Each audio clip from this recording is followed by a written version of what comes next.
जब भक्त लोग दीक्षा लेते हैं तो उसमें एक विधान ये भी होता है कि 1 वर्ष तक कलश उसके घर में पानी का भरा हुआ रखा रहे।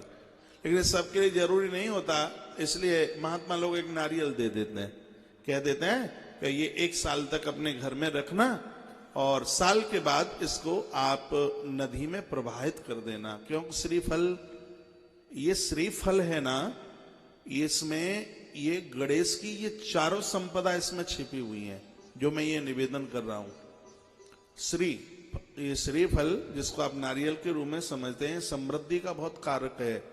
इसी लिंग पुराण में लिखा है कि जो इसकी जो गिदी आती है, छोटे छोटे गिदी के टुकड़े हवन सामग्री में मिलाकर यदि यज्ञ में आहुति डाली जाती है तो पैसा तिल के पेड़ की तरह झरता है। ये बड़ी महिमा है इसकी गिदी की। तो गुरुजन कहते हैं कि 1 वर्ष तक इसको तुम अपने यहां रखना और ठीक 8 के ही दिन, साल बाद इसको नदी में जाके प्रवाहित कर देना। वो एक नारियल दे देते हैं।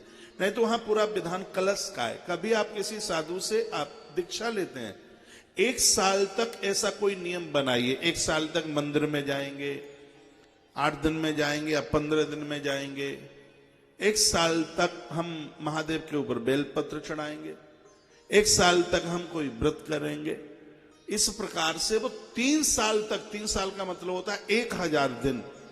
1000 दिन यदि कोई इस नियम के साथ में अपने ये 3.25 साल निकाल दे, आज सच मानिए वो व्यक्ति जो सोचेगा वह हो जाएगा। यम यम चिंतते कामम तम तम प्राप्नोति निश्चितम।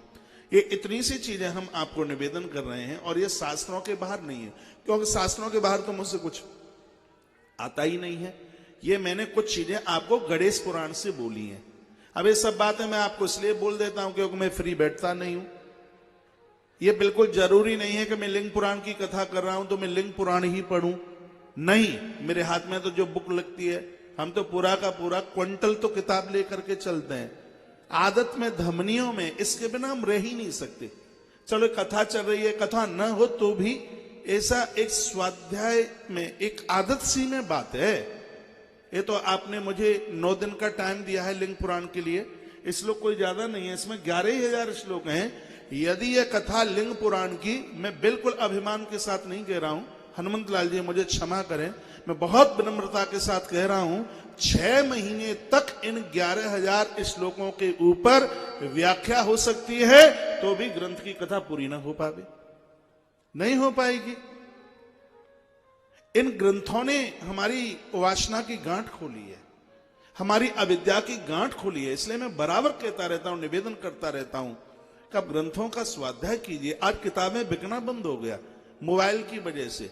मोबाइल में आप जो पढ़ते हैं उसका 55% आपकी आंख की एनर्जी खत्म होती है, ताकत खत्म होती है। उसी को आप किताब में पढ़ते हो तो वो है आंख की ताकत सिर्फ 5% ही खत्म होती है।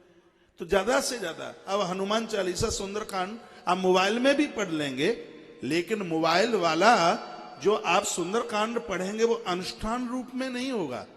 वो तो आप ऐसे पढ़ लें कोई समाचार पत्र की तरह है, जो एक पूजा का प्रकरण है, क्योंकि ग्रंथ को ईश्वर का रूप माना गया है। आप यहां देखते हैं मिश्रा जी यहां ग्रंथ की पूजा करते हैं। पहले कथा शुरू होती है तो यहां ग्रंथ की पूजा होती है। ग्रंथ की एक महिमा है, ये शब्द ब्रह्म है, ये ईश्वर है। यह जो मोबाइल के अंदर जो आप उसको जो आप पढ़ रहे हैं, चलो ठीक है, एक ज्ञान के लिए, कुछ सीखने के लिए, कुछ समझने के लिए ठीक है, लेकिन आप मंगलवार को आप पाठ कर रहे हैं सुंदरकांड का और आपने मोबाइल में पढ़ करके आप कर रहे हैं, तो मुझे नहीं लगता कि हनुमंत लाल जी शायद इससे अति प्रसन्न हो रहे होंगे, शायद खुश हो रहे होंगे, क्योंकि वो किताबों में जो शब्द है साक्षात वो ईश्वर का रूप है, वह परमात्मा का रूप है।